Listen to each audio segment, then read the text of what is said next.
എല്ലാ മനുഷ്യരുടെയും ആഗ്രഹമാണ് അനുഗ്രഹിക്കപ്പെട്ടവരായി ജീവിക്കണം. വേദപുസ്തകം പറയുക, ഞാൻ ശാപവും അനുഗ്രഹവും നിന്റെ മുമ്പിൽ വെക്കും, നിനക്കിഷ്ടമുള്ളത് തിരഞ്ഞെടുക്കും. എന്റെ വചനം പ്രമാണിച്ച് ജീവിച്ചാൽ നിനക്ക് അനുഗ്രഹവും, എന്റെ വഴികൾ വിട്ടു ജീവിച്ചാൽ നിനക്ക് ശാപവും വരുമെന്നാണ് വചനം നമ്മെ പഠിപ്പിക്കുന്നത്. ഉൽപ്പത്തി പുസ്തകം 12-ാം അധ്യായത്തിലെ 2-ാമത്തെ വാക്യം, ദൈവം ഒരു മനുഷ്യനോട് സംസാരിക്കുക. ദൈവം സംസാരിക്കുന്ന മനുഷ്യന്റെ പേര് അബ്രഹാം എന്നാണ്. നിന്നെ അനുഗ്രഹിച്ച് നിന്റെ പേർ വലുതാക്കും, നീ ഒരു അനുഗ്രഹമായിരിക്കും, നിന്നെ അനുഗ്രഹിക്കുന്നവരെ ഞാൻ അനുഗ്രഹിക്കും. ഇതാണ് വചനം.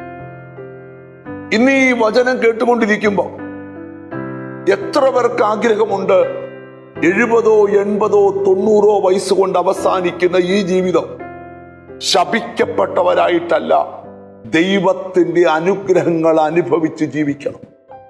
പത്രോസ് അപ്പോസ്തലൻ തന്റെ ലേഖനത്തിൽ തന്റെ തൂലിക ചലിപ്പിച്ചപ്പോൾ താൻ എഴുതി, നിങ്ങളെ ദൈവം വിളിച്ചത് അനുഗ്രഹം അനുഭവിക്കാനാണ്. നമ്മൾ മനസ്സുകൊണ്ട് പറയാറുണ്ടോ, ഞാൻ ഒരു അനുഗ്രഹിക്കപ്പെട്ട വ്യക്തിയാണ്?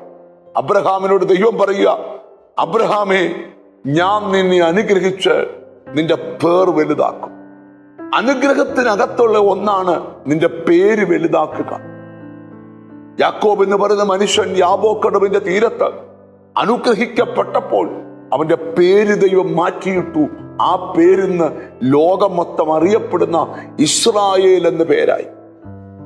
യോശുവയോട് ദൈവം പറയുമ്പോ, ഞാൻ നിന്നെ ജനത്തിന്റെ മുമ്പിൽ വലിയവനാക്കാൻ പോവാ.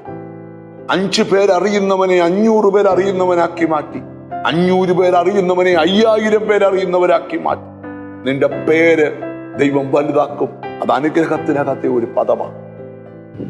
ഒരു കഴിവുമില്ലെന്ന് പറഞ്ഞ് നിന്റെ കൂടാരത്തിനകത്തു നിന്ന് നിന്റെ മേൽ ദൈവാനുഗ്രഹം വന്നു എന്ന ഒറ്റ കാരണത്താൽ നിന്റെ പേര് വലുതാക്കും. അടുത്ത പദം എഴുതിയിരിക്കുക, നീ ഒരു അനുഗ്രഹമായി. നിങ്ങളോട് പറയാൻ ദൈവം എന്നോട് പറഞ്ഞ സന്ദേശത്തിലേക്ക് വരിക, നീ ഒരു അനുഗ്രഹമായിരിക്കും. നിന്റെ വീടിന്, നിന്റെ സഭയ്ക്ക്, നിന്റെ ദേശത്തിന്, നിന്റെ പട്ടണത്തിന് നീ ഒരു അനുഗ്രഹമായിരിക്കും. നിന്നെ ആരനുഗ്രഹിക്കുന്നു അവരെയെല്ലാം ദൈവം പറയാൻ ഞാൻ അനുഗ്രഹിക്കും. നിങ്ങൾ ജീവിതത്തിൽ ആരെയെങ്കിലും അനുഗ്രഹിച്ചിട്ടുണ്ടോ? ഞാനൊരു യാത്രയിൽ പോകുമ്പോൾ എനിക്ക് ധാരാളം ഫോൺ കോളുകൾ വരുമ്പോൾ അവർക്ക് വേണ്ടി പ്രാർത്ഥിച്ചു കഴിയുമ്പോൾ ഞാൻ അവരോട് പറയും, ദൈവം നിങ്ങളെ അനുഗ്രഹിക്കട്ടെ. അങ്ങനെ ചെയ്തപ്പോൾ എൻ്റെ അപ്പുറത്തെ സീറ്റിൽ ഇരുന്ന പുള്ളിക്കാരനോടും ഞാൻ കൈ കൊടുത്ത് വെച്ച് പറഞ്ഞു, ദൈവം നിങ്ങളെ അനുഗ്രഹിക്കട്ടെ. ആ ട്രെയിൻ യാത്ര 3.5 മണിക്കൂറോളം നീണ്ടു. ആ മനുഷ്യൻ എൻ്റെ അടുക്കൽ നിന്ന് പോകുന്നേ ഇല്ല. അവൻ ഇറങ്ങേണ്ട സ്റ്റോപ്പ് കഴിഞ്ഞ് 3 സ്റ്റോപ്പ് അപ്പുറത്താണ് ഞാൻ ഇറങ്ങുന്നത്. ഇറങ്ങിയപ്പോൾ അദ്ദേഹം എന്നോട് പറഞ്ഞു, ഞാൻ 3 സ്റ്റോപ്പ് അപ്പുറത്ത് ഇറങ്ങേണ്ട ആളാണ്, പക്ഷെ ഞാൻ അങ്ങയുടെ കൂടെ യാത്ര ചെയ്ത് വരാൻ കാരണം ഞാൻ ജനിച്ചിട്ട് ഇന്നുവരെ ആരും ദൈവം നിന്നെ അനുഗ്രഹിക്കട്ടെന്ന് പറഞ്ഞിട്ടില്ല. സ്തോത്രം. ഇന്നും അദ്ദേഹം എൻ്റെ ഫ്രണ്ടാണ്.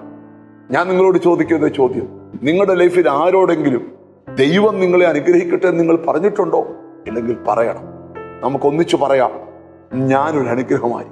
കണ്ണുകളെ അടയ്ക്കാം. ഞങ്ങളുടെ ദൈവമേ, സ്വർഗസ്ഥ പിതാവേ, ശാപം ചുമക്കുന്ന തലമുറയല്ല, അനുഗ്രഹം ചുമക്കുന്ന തലമുറയായി നിന്റെ മക്കൾ തീരട്ടെ. അവരെ നിന്റെ നാമത്തിൽ ഞങ്ങൾ അനുഗ്രഹിക്കുക. പിതാവിന്റെയും പുത്രന്റെയും പരിശുദ്ധാത്മാവിന്റെ നാമത്തിൽ അവർ അനുഗ്രഹിക്കപ്പെടട്ടെ. യേശു ക്രിസ്തുവിൻ നാമത്തിൽ തന്നെ ആമേൻ.